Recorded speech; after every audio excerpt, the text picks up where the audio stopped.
जैसा कि आप लोग बोर्ड पर बने हुए कुछ डायग्राम्स देख पा रहे हैं, ये डायग्राम्स वो हैं जो रूल्स को बताते हैं कि कनकेव मिरर में जो इमेज बनेगी उसके लिए कुछ रूल्स हैं। तो इन्हीं रूल्स को आज हम डिस्कस करने वाले हैं। तो welcome back to Starbird Edu Point. चलिए देर न करते हुए इसे जल्दी से स्टार्ट करते हैं।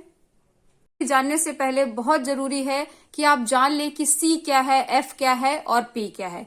तो आइए देख लेते हैं डायग्राम्स में। फर्स्ट नंबर पे जो डायग्राम बना हुआ है इसमें आप देख सकते हैं ये जो है ये है आपका कनकेव मिरर, और कनकेव मिरर के साथ ये जो लाइन बनी हुई है इस लाइन को बोलते हैं प्रिंसिपल एक्सिस। इस पी को बोलते हैं पोल। पोल जो है आपका मिड पॉइंट होता है मिरर में, और इसको डिस्क्राइब करते हैं या डिनोट करते हैं पी से। एफ है इस मिरर का फोकस, ठीक है। और सी जो है centre of curvature. Centre of curvature आपका स्फेयर का ही सेंटर है। तो ये फोर टर्म्स हो गए, सी, एफ, पी और प्रिंसिपल एक्सिस। यही है मेन टर्म्स जिनको आपको जान लेना चाहिए इन डायग्राम से पहले। तो फिर अब समझ लेते हैं इन डायग्राम्स को। सबसे पहले नंबर 1 पे जो आपका डायग्राम है उसमें है, आप देख सकते हैं ये रे प्रिंसिपल एक्सिस के पैरेलल है। तो अगर प्रिंसिपल एक्सिस के पैरेलल में आपकी इंसिडेंट रे है तो आफ्टर रिफ्लेक्शन ये पास होगी फोकस से। ये फोकस, इसको प्रिंसिपल फोकस भी बोलते हैं, ठीक है। इसमें आपकी रे यहां से पास होगी।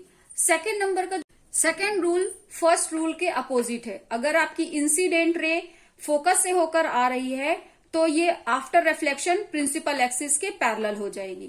थर्ड रूल में कह रहे हैं कि अगर incident ray centre of curvature से होकर जाती है और मिरर पे स्ट्राइक करती है तो स्ट्राइक करने के बाद जो रिफ्लेक्शन होगा वो रिफ्लेक्ट होकर उसी पाथ से वापस आएगी, यानी कि सेंटर ऑफ कर्वेचर से पास होगी। नंबर 4 रूल कह रहा है कि अगर इंसिडेंट रे पोल पर जाकर स्ट्राइक करती है तो जो एंगल वो पोल पर जाते हुए बनाएगी, यानी इस एंगल की बात कर रहे हैं, सेम टू सेम वही एंगल इसके रिफ्लेक्शन के बाद भी होगा। रिफ्लेक्ट होके ये इस तरह से जाएगी और एंगल अगर ये 30 डिग्री है तो ये भी 30 डिग्री होगा।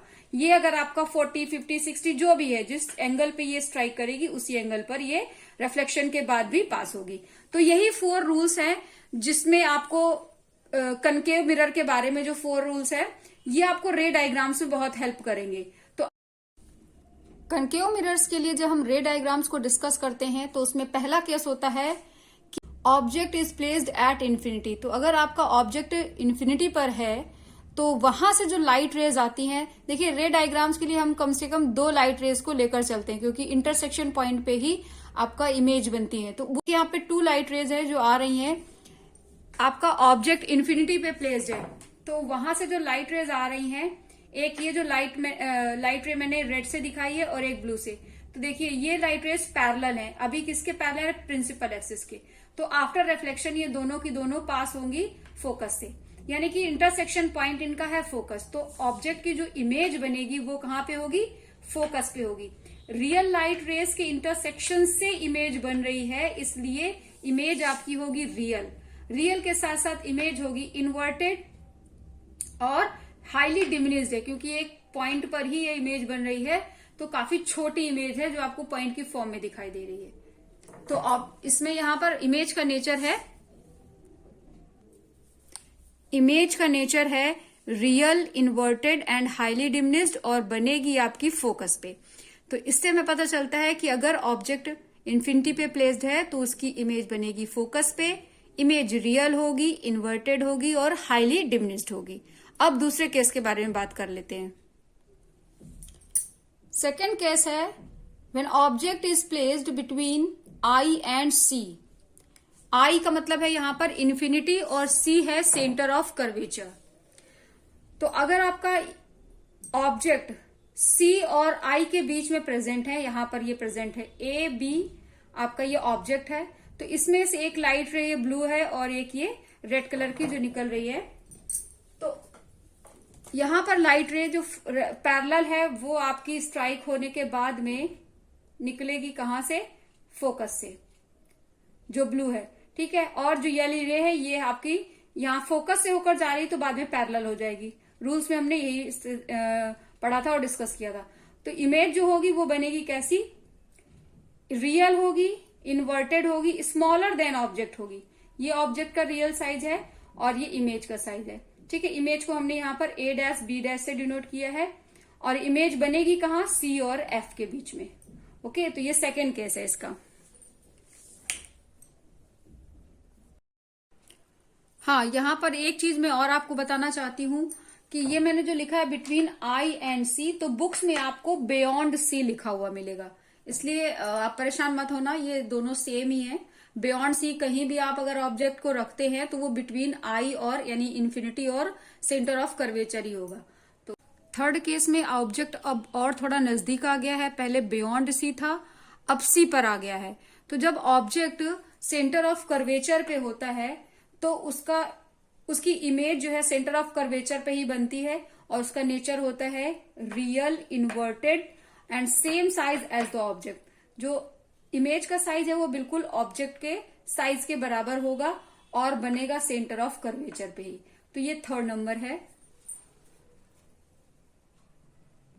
एक चीज यहां पर आपने नोटिस की होगी कि जिस तरह से ऑब्जेक्ट जिस तरह से इसकी तरफ बढ़ता जा रहा है, यानी जैसे जैसे मिरर की तरफ बढ़ता जा रहा है तो उसकी इमेज जो है बड़ी होती जा रही है और इमेज मिरर से दूर भी बन रही है।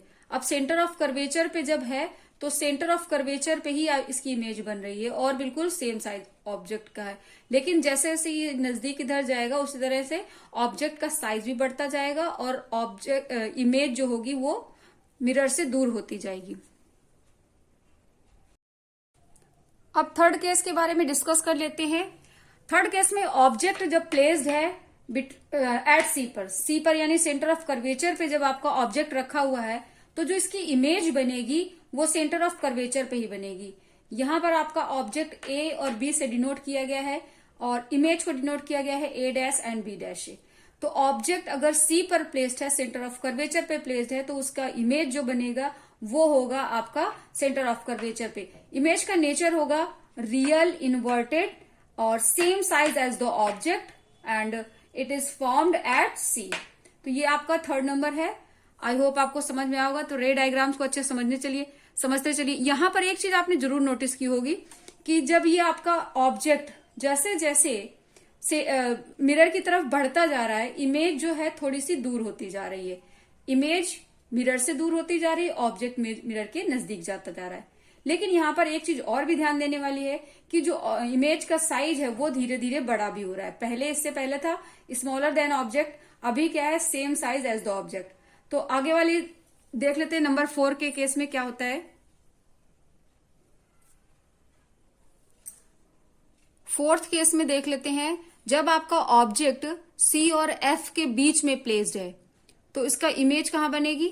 ये रहा आपका object A and B, this is your object and it is placed between the C and F. Okay, then image will form beyond सी।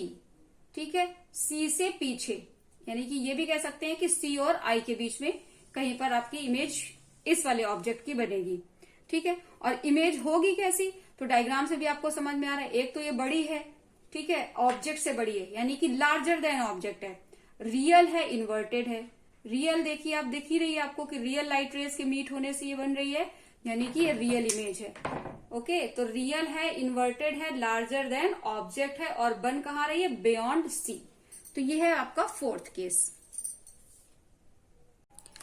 ये फिफ्थ केस है जिसमें आप देख रहे हैं कि ऑब्जेक्ट प्लेस किया गया है फोकस पे, यानी कि ऑब्जेक्ट को फोकस पे रखा गया है और जो इमेज इसकी बन रही है वो बन रही इन्फिनिटी पे।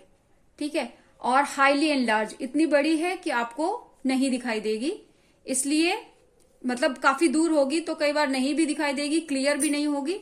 इसलिए क्या है कि हाईली एनलार्ज है और इन्फिनिटी पे बनती है। और इसका जो नेचर है वो रियल है, इन्वर्टेड है, जैसा कि पहले के केसेस में भी हमने देखा है।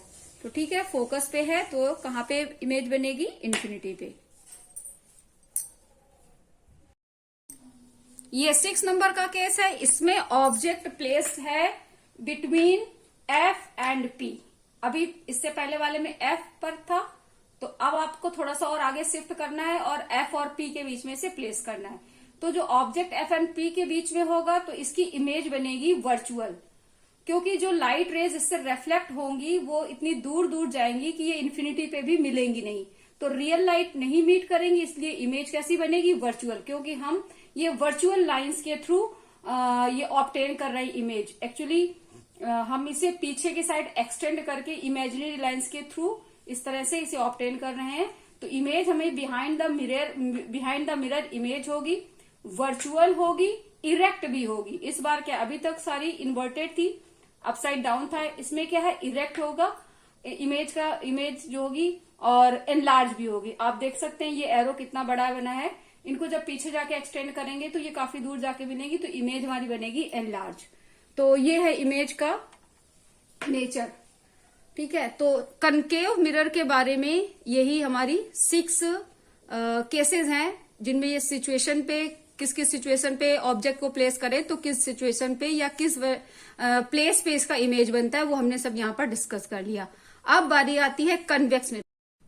अब डिस्कस कर लेते हैं कन्वेक्स मिरर में इमेज फॉर्मेशन।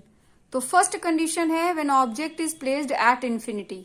तो आप देख रहे हैं कि इन्फिनिटी पर ऑब्जेक्ट जब प्लेस है तो उससे जो आ रही है लाइट रेज वो पैरेलल हैं, ऊपर और नीचे हैं प्रिंसिपल एक्सिस के। तो जब ये लाइट रे रिफ्लेक्ट होंगी, बिकॉज ये क्या है, डाइवर्जिंग है, कन्वेक्स मिरर डाइवर्जिंग होता है, तो ये यहां से इधर को रिफ्लेक्ट हो जाएंगी, और ये अलग अलग डायरेक्शन में जाने की वजह से कभी मीट नहीं करती हैं, तो इनको पीछे एक्सटेंड करके इमेजिनरी लाइन के थ्रू मीट किया जाता है। तो आप देख रहे हैं कि इमेजिनरी लाइंस हमारी मीट कर रही हैं फोकस पे। तो जब ऑब्जेक्ट इन्फिनिटी पे प्लेस्ड होगा तो फोकस पे इसकी इमेज बनेगी, साथ के साथ इमेज, क्योंकि वर्चुअल लाइंस हम बना रहे हैं तो वर्चुअल इनके मीट करने से, वर्चुअल लाइंस के मीट करने से बन रहा है, इसलिए इमेज कैसी होगी, वर्चुअल होगी, इरेक्ट होगी, हाईली डिमिनिश्ड है, फोकस पे आप देख ही रहे कितनी छोटी सी एक पॉइंट के रूप में है, इसलिए हाईली डिमिनिश्ड है, और फोकस पे। तो ये इसका इमेज का नेचर है, और डायग्राम के आप थ्रू समझ सकते हैं कि ऑब्जेक्ट आपका इन्फिनिटी पे प्लेस्ड है तो इमेज उसकी फोकस पे बनेगी। ओके, तो ये इसकी फर्स्ट कंडीशन है। सेकंड कंडीशन देख लेते हैं। अब सेकंड कंडीशन में आपका ऑब्जेक्ट जो है थोड़ा सा और नजदीक लाएंगे मिरर के, तो पोल और इन्फिनिटी के बीच में कहीं भी आप उसको प्लेस कर सकते हैं, ठीक है। तो चलिए इसको भी देख लेते हैं, डायग्राम के थ्रू समझना आसान होगा। सेकंड कंडीशन को डिस्कस कर लेते हैं। कन्वेक्स मिरर पे जब सेकंड कंडीशन में ऑब्जेक्ट रखा जाता है तो वो इन्फिनिटी और पी के बीच में रखा जाता है। पी मतलब पोल। पहले ऑब्जेक्ट इन्फिनिटी पे था, अब थोड़ा सा आगे की तरफ मूव करेंगे और इन्फिनिटी और पी के बीच में कहीं भी आप इसको प्लेस कर सकते हैं। तो इसमें क्या होगा कि एक रे जो पैरेलल होगी वो इस तरह से डाइवर्ज हो जाएगी, दूसरी रे जो है पोल से होकर जाएगी। ये रे आप ऐसे भी ले सकते हैं कि यहां से आप सी पर ले जा सकते हैं, यानी कि ऐसे यहां से जाएगी और सी पे जाके मीट करेगी एक्सटेंड करने पे, और यहां से डाइवर्ज होकर दूसरी डायरेक्शन में। तो मतलब कोई भी दो आप रे ले सकते हैं, जो जिस तरह से रूल्स बताए गए हैं उसमें से कोई भी 2 रे सिलेक्ट करके आप कर सकते हो, ठीक है। इसमें मैंने क्या किया है, पोल से लिया है। तो ये जब पोल पे आएगी, हिट करेगी, तो यहां से बाउंस होकर के बैक हो जाएगी इस डायरेक्शन में, इसको एक्सटेंड करने पे पीछे मिलेगा इमेज। तो यहां पर आप देखिए A', B' आपकी इमेज है और AB आपका ऑब्जेक्ट है। तो इमेज आप देख सकते हैं कि पहली बात तो P और F के बीच में फॉर्म हो रही है, दूसरी बात ये जो है ऑब्जेक्ट से छोटी है, स्मॉलर देन ऑब्जेक्ट, और कैसी है, इरेक्ट, वर्चुअल है क्योंकि बिहाइंड द मिरर है और वर्चुअली ये रेस से बन रही है, ठीक है। तो यहाँ पे आप देखिए virtual, erect, smaller than object and between P and F। यहाँ पे बिहाइंड द मिरर भी ऐड कर सकते हैं। ओके, तो आपने देखा कि कन्वेक्स मिरर के साथ केवल 2 ही कंडीशन होती हैं, एक इन्फिनिटी पे जब ऑब्जेक्ट प्लेस करते हैं और दूसरा इन्फिनिटी और पोल के बीच में कहीं भी आप ऑब्जेक्ट प्लेस करेंगे तो आपको जो इमेज मिलेगी हमेशा P और F के बीच में ही मिलेगी, ऑब्जेक्ट आपने कहीं भी प्लेस किया हो, ठीक है, और इन्फिनिटी पे रखने पे, फोकस पे। तो यही 2 कंडीशन होती हैं कन्वेक्स मिरर के साथ, जिन्हें मैंने डिस्कस कर लिया है। तो रे डायग्राम्स हमारे यहाँ तक आकर के कंप्लीट होते हैं आपके कन्वेक्स मिरर का और कनकेव मिरर दोनों के बारे में। आगे आने वाली वीडियो में मैं रे डायग्राम्स आपको बताऊंगी लेंसेज के बारे में। तो तब तक के लिए आप थोड़ा इंतजार करिए और जल्द ही आपको वीडियो भी मिलेगी।